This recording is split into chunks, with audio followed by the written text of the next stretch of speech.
একটি ছোট গ্রামে থাকত এক বালক, নাম তার শুভ। শুভ পড়াশোনায় ভালো হলেও একটু অহংকারী ছিল। সে ভাবত শুধু শিক্ষিত মানুষরাই সম্মান পাওয়ার যোগ্য। গ্রামে ঝাড়ুদার কাকা, মাঠে কাজ করা কৃষক কিংবা মাছওয়ালাদের সে কখনো ঠিক করে সম্ভাষণও দিত না।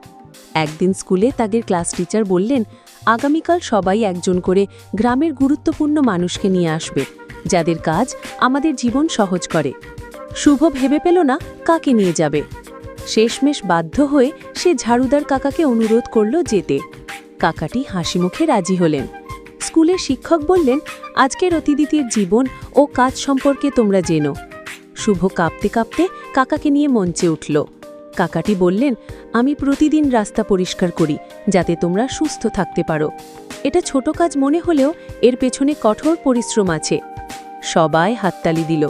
শুভ তখন প্রথমবার বুঝল, সম্মান পেশায় নয়, মনুষ্যত্বে। প্রণাম করে বলল, আপনি আমার জীবনের একজন সত্যিকারের নায়ক। আজ থেকে আমি সবার প্রতি সমান শ্রদ্ধাশীল থাকব। শিক্ষক হাসলেন। এই হলো আসল শিক্ষা। শেষ কথা, আমরা যতই শিক্ষিত হই না কেন, একজন মানুষের কাজকে ছোট করে দেখা কখনো উচিত নয়।